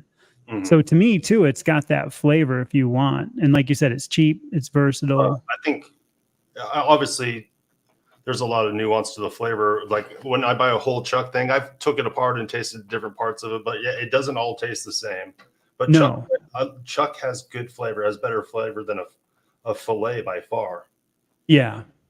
Yeah. I used to get variety of meats. Like I don't even care if I get New Yorks anymore. I'd rather just have ribeye or chuck. Those are my two go-tos. Just depends on how much of a sale I can find it. Yep. My wife loves New Yorks because she doesn't like the fat. So have you ever done any cooking videos yet? Who, me? Yeah. Oh, I've done tons of them. Have you? Okay, I didn't know if you had, and I haven't looked through that. I got to look through. I did when I did Lion Diet in January. I filmed every meal I ate for the entire month. Yeah. Yeah, that was a pain, but I did it. I just started kind of doing a couple. I did one on the sous vide and kind of broke down the machines, and I've done a couple just on kind of how I've done it, but I want to do more of them. Yeah, you know, I'd say Nelly too, post up your channel in the chat so people can find that if you just did a video, because then they'll, you know, I'm sure they can pop off if it's your name there, but you know, it doesn't hurt to do that. I'd say that for everybody. If you guys got channels, I'm all up for like spreading the love, you know, go out, get some likes, and definitely the what's that? The high tide raises all ships. Yeah. You know, we need more people out there talking.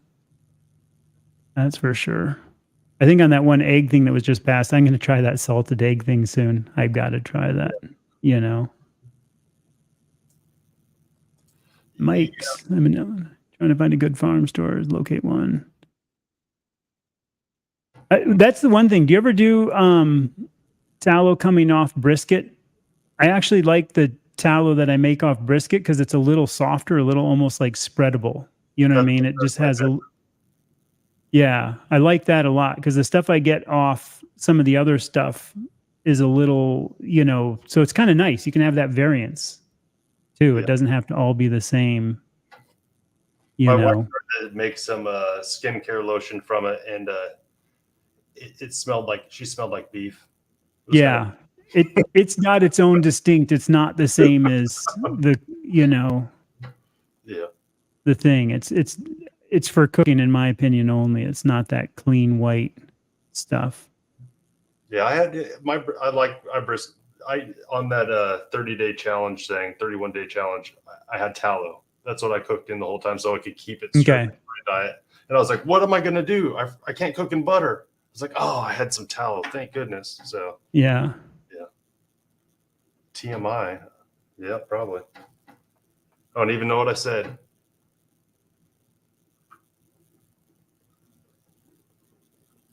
I saw that there and I went past it. I got to get better at driving this thing. So any other thoughts you have there, people, or any questions? Or I'm trying to go down through the list here. It's moving.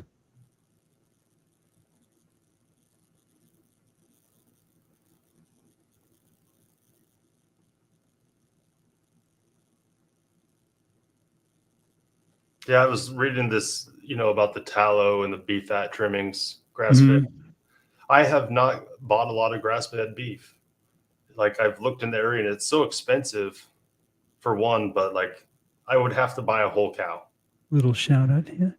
Yeah, I tried grass-fed for a while and it didn't make any difference. Okay. But I want to try it again because, again, I love testing things and I do want to try it again at some point. But right now, financially, I can't afford it anyway. There's one for you. What was the tongue roast? That was going to be a good one to hear. Beef tongue. Yeah, how was it? It's the best pot roast you ever tasted in your life. Okay, I even ate the tongue out of the deer I shot last year. My bow. And it was good. Well, it's interesting. Like I said, a thing on Lewis and Clark that I did about their eating because of how they mentioned fatty meat so much and how they were, the fact that they mentioned it like 200 and I think it was 54 times in their diaries shows just how important it was if they're writing it down in their diaries on what they were doing. And they always talked about, like I said, when they shot lean ones, they would take the marrow bone and tongue. Yeah. I mean, it's one of those things that if you get past in your head and you eat it, you're like, oh, and you just taste it, you're like, oh, this is good. But there was to bring up the show alone, there was like the one where a guy had to survive 100 days and he got like a muskox, but he was out there in the winter just breaking open the bones and just scooping all the marrow out of all the bones. Yeah. Just to survive. And, he won $1 million because he was willing to eat the bone marrow. Willing to eat it, but it's good stuff, I know, like I said, even with the marrow bones at Lewis and Clark, I think the men said that marrow bone soup was one of their favorite things to eat, on that. And I don't mind marrow anymore after I got it out of my mind. Marrow tastes delicious. Yeah. Salted and grilled.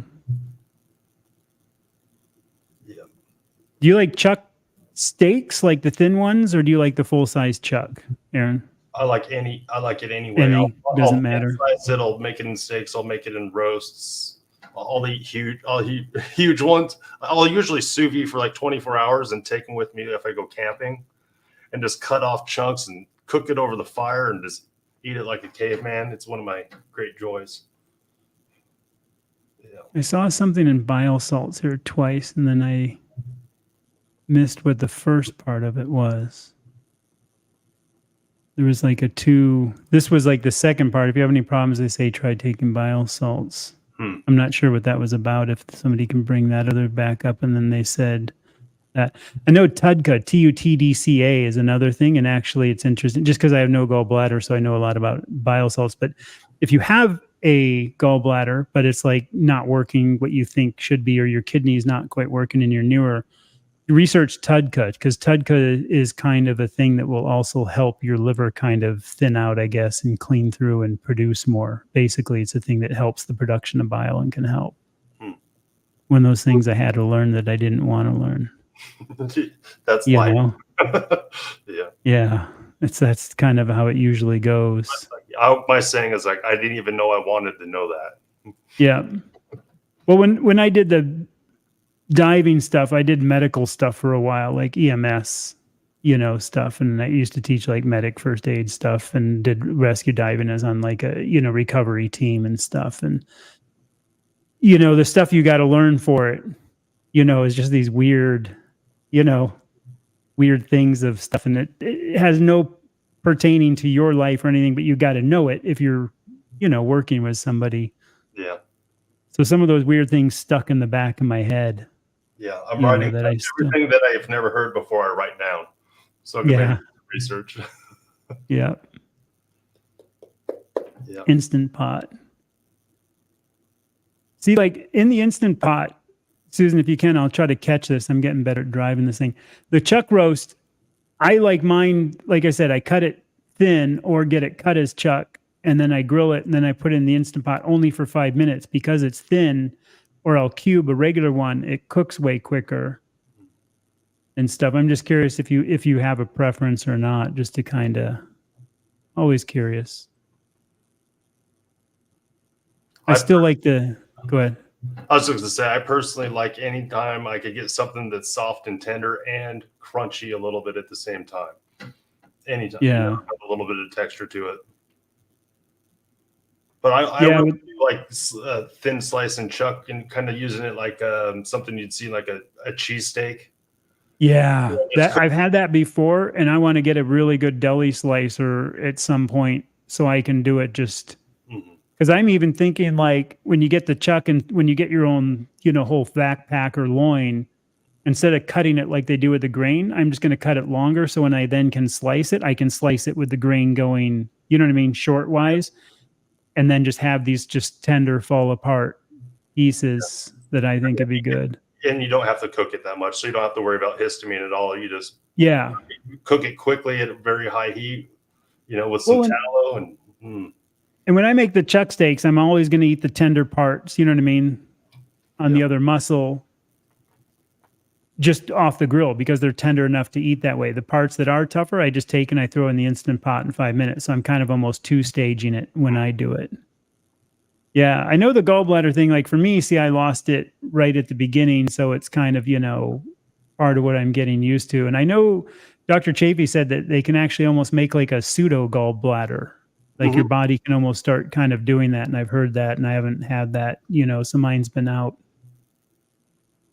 probably not long enough. But like I said, the cheese thing is working for me. So at least I've got it handled now. And, So explain to me what the cheese is doing. From what I understand, like cheese can make you constipated. There's calcium in it from everything I've researched. So it can just slow you up. So because my fat doesn't basically, the bile doesn't break it down, but my liver is dripping that fat bile out. My theory in my head is as that's going into me, everything's getting slowed down from that binding and slowing down and digest. So I'm like literally 100% back to, normal on that. Okay. And it's not just like ripping through me, and I feel way better. Just my energy's there. Because when I don't have it or a way to slow down my meal intake, you get this energy drop because you're not absorbing, you know what I mean? It's just ripping through and you're not absorbing the nutrients from the fat. So that's what the cheese is doing. It's slowing me down, acting as a binding agent, which instead of constipation, because I'd be at the opposite end, it's just kind of making it in the perfect middle. On the scale of 4 TMI. A lot of poop talk on the Carnivore. Yeah. Where can I get some giraffe steaks? Yeah, it's a ruminant. Yeah, I mean, I don't know. I guess probably not on this, on the northern, head down to Africa. I'm sure they eat it there all the time. I know when I was with Rick, he was talking about eating the iguana. When I lived in the Caribbean, they would always hunt iguana. The iguana in the Caribbean were pretty big. They were like, 3 to 4 feet long, if not bigger. Yeah. So I know they're essentially paying people down in Florida to eat them these days. Yeah, that invasive species. That's like when I used to live on an island called Lanai that's off Maui. If you guys have ever been to Maui, there's a little island off Lanai. I used to live on that. And there's these axis deer there, and a buck is, and a big buck is like 120 pounds. You know what I mean? They're small little barky deer. But if you're a resident, There's no bag limit, no ticket, no nothing. You can just go out and hunt as much as you want, whenever you want, with Wow. nothing. And that's what was awesome. Is so we would sometimes just get home from work, and if we didn't go fishing, we'd be like, "Oh, what time is it? Yeah, we got time. Go grab the bows and you know." And it was the best venison in the world, and it's actually considered the best venison in the world because of what it lives on all this like 2,000-foot elevation grasses and stuff. So they're amazing. They are amazing. Trying to catch up here real quick. Hey, Thanks, Rick. there you go from Rick. Yep. That's compensation for all the stuff he says in chat. Yeah. The $1.99 wheat question. That's what that was, right? Gonna go through. OMG, Ricky. So yeah, I didn't know that about bodybuilders taking it. That's an interesting little tidbit of information. I think bodybuilders are always taking so much stuff to try to tweak every little, thing. And I imagine I would think if the doctor would say that, it's probably because they're taking so much in. You know what I mean? They're eating so much. They probably need that extra bile production is what I would kind of think.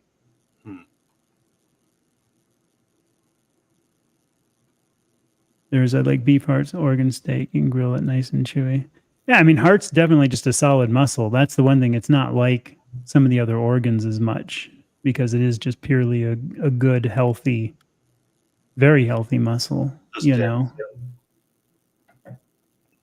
I eat every deer heart that I get. Yeah. And I have my kids sample it and they're like, yeah, all right. So do you have to get a lottery and tags and everything to hunt deer where you're at? No, or can you get a tag pretty easy? I can just buy it, yeah. Okay. I wish it was like that here where I'm at because I wanted to try to do that, but it's like, yeah, you got, you're lucky if you even get drawn to get a thing. Yeah. So that's kind of I have to work very hard because I have no land of my own. So yeah. Well, yeah, I think we're kind of, I don't know if we want to wrap this up at an hour 40 kind of thing. If there's any other questions. Yeah, that's a good time. Any other thoughts or anything and stuff? I know I'm going to be getting on here a little bit just for some fun coming up with Dave and Chuck, basically, too. We're going to be doing like a video kind of thing. We want to start doing this working out and get people involved, So we're going to be working on that. I think it's one of those. I like the fact that the carnivore people like that, because me kind of being newer to this, all the YouTube people, I mean, working together to really kind of, you know what I mean? Yeah. I mean, it's not a competition. It's like everybody works together. It's a great community for people. Yeah, that's the one thing I'm loving. Yeah. And I've always been a lurker because I've been here so long, but I just always kind of lurked and I don't know. I just wasn't ready, to speak up or didn't want to, kind of thing. That'll be for you. Chuck and I are buddies, so that'll be for you, Aaron. Oh, I'm in Ohio currently, but I grew up in Washington State near Idaho, so over on the other side. Yep. Yeah. See, my parents are still out on the peninsula side, and then I had some other family in the islands, and they're gone, and I miss the islands, but I don't. Yeah, I mean, I wish I would have seen them so far, but nope, I haven't been out there. Yeah. Yep. All righty. Well, it was awesome, man. We'll have to do something again. Oh yeah, definitely. Yeah. Had a good time. I think we have a lot in common too, like I said, with the faith and, even do something that because I think that's an important thing even to close with, man, for us. Mm-hmm. And I think there's a lot of people like that in here even, I don't know. It just I think everybody has to have something to lean on, and to me, obviously, Jesus and faith is the strongest thing in the world to lean on. Yeah. And it makes getting through things easy. I don't know how you feel about that, but that's a huge. Well, for me, it changed my life, Yeah. Christian, and I got ordained in 2006 as a pastor. So I've been doing outreach and stuff. It literally changed my life. And Yeah. I've had, for the most part, like on YouTube, I'm trying to be like, just be myself. And I can't be separated from my faith and my interest in it. And I try to do it in a wise way and stuff like that, but I can't be separated from it. It's just that big of a part of me. My life is completely different because of that. And so I've had a few people give me a hard time, but most people are like, I think it's, there's always going to be some people against it. Like even when I was a dive instructor traveling around, and dive instructors are an insane party crowd. okay. Like, I mean, they are just hardcore partiers, insane. And I was probably the only one traveling around with a Bible in my dive kit, that I'd keep back just to kind of keep grounded. And whenever I lived in places like the Caribbean or other places like in Micronesia, I'd even rather like seek out and hang out with the locals rather than all the people I work with every day, because then you see all these other, kind of walks of life and, stuff. And the Caribbean was an interesting viewpoint because I had a study Bible. This is just funny for you. You know what I mean? Just talking between you and I. And if people like this in the chat, hopefully it's okay in closing. I had a study Bible, and one of the locals there that pretty closed off island of like 2,000 some people, he just thought it was devil worship, man. He was just like, oh, no. And I'm like, well, this is kind of, and I was trying to tell him the history, and he was like, no way. The only Bible ever written is the King James, and that's it. You know what I mean? And it was a really awesome innocence of not, you know what I mean? Because again, they're just on a little island, and before tourists started coming to this little island, and they never had any other outside influence or knowledge of how it came to be. And I tried to go through all these things with him, but he was still just, no, man, no, we don't think that way, man, it's going to be good, man, no. And he was just this, Yeah, not being a Berean, essentially. Yeah, it was funny, though. I always tell people, I was like, yeah, I only read the original Greek, Hebrew, and Aramaic. Yeah. I always tell people, it's hard to unroll the scrolls without them like coming apart too. We've never lived in a time that we've had more access to the scriptures with better translations and ways to look up and dig for yourself what it says, how it was intended, sentence structure, word for word, thought by thought. You could do all that research. We've never lived in a better time. Now here's a fun one. What's your favorite? Like I like NASB and ESVs. Those are my two faves. Yeah. I mean, I think you kind of fall in love what you were like given at first. You start reading it. So I was given an NIV Bible. I do enjoy the NLT. I'm trying to think, which is not it's more of a translation. We have the word thought. You know what I mean? And to me, it's kind of like that. I like because I had both. I had NIV originally when I did stuff, because I did some work with a thing called Campus Life a long time ago, like 35, 40 years ago, Campus Life, and we always use NIVs. But then like a while back, I like the NASB just for its pure, truly how it, it might not read as smooth, but you can really get what the meaning was. Yeah, and so doing like pastoral work, I'll look at different versions to make sure it says what I want it to say. That's actually a joke. No, but I figure, yeah. But the New King James twist it to be, because that's a very good word-to-word translation, and I just, to me, it's fun to seek out those things and just what does it really mean, and the God's word is living and active, so God's going to be speaking to people. There are some versions I do not recommend. Correct. We don't even need to get into it. They can look that up. But yeah. I'm like, I'll probably get canceled. But but do the study yourself. Look for it. Don't just be. When I say be a Berean, it's like don't take anyone's word for it. Go out and read God's word and see if it will change it. It changed me. I didn't want it to. It's like carnivore and keto. Find what works for you. Find what you like and find where you're comfortable with it, and what you need, Yeah, that's. So yeah. Oh, hey. Hey, what's up, guys? What's up, We were kid? talking about you early in a really bad way with your like sea lion flipper. I don't know why you're going to eat sea lions, but I feel sorry for them.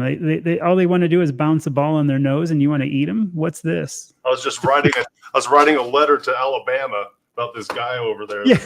eating sea lions, getting them shipped in there somehow. Yeah. Yeah. Breaking the internet over there, kid.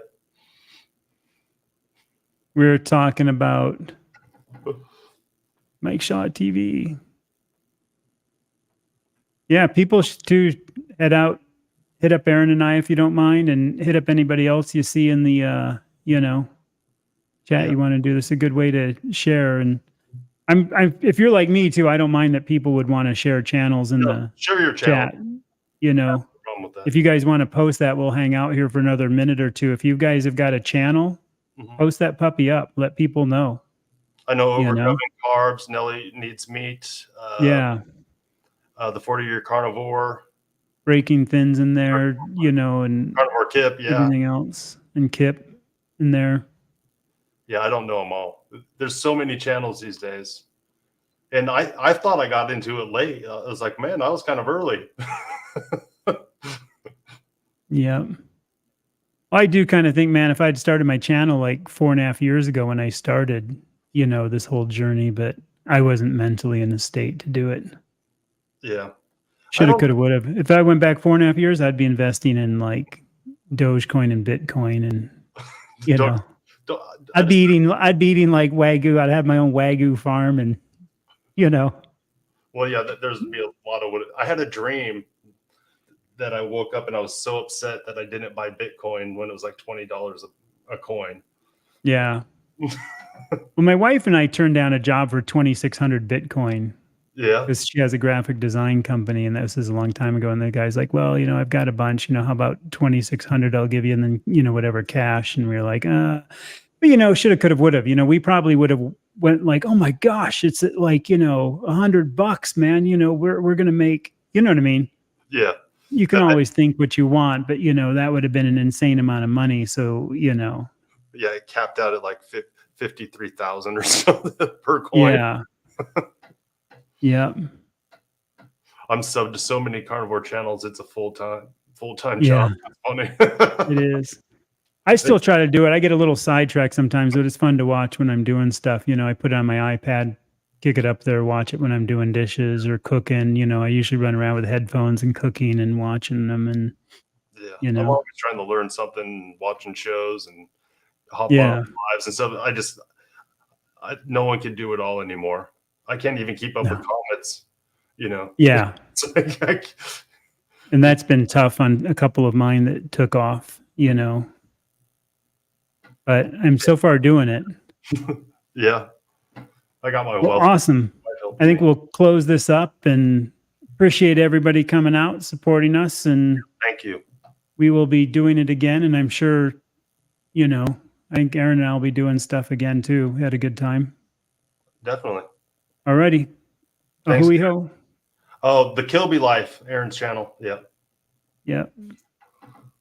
You'd punch that in there really quickly. I'll have it too. Well, they should have it on the thing down there. My laptop's way up high. Here, I'll post this down there, and that should go in there. At the Kilby Life. Oh yeah, I beat you. Yeah. Beat you at your own game. You got capitals in there too, so yeah, you win. My keyboard's like way up here. I'm like, yeah. Yeah. Thanks, hon. Awesome. Take care. Appreciate it, everybody. Thank you.